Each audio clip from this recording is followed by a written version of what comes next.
A lot of times people lose their drawings because they don't save them regularly. So here's a way to automatically save your drawing every 2 minutes.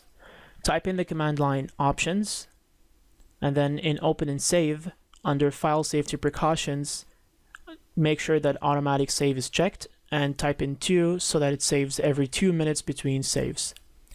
And if you would like to know where it saves, go to files, and under automatic save, which is right here, you can see where this automatic files will be saved. In my case here, I'm saving it on my desktop in a folder called AutoCAD.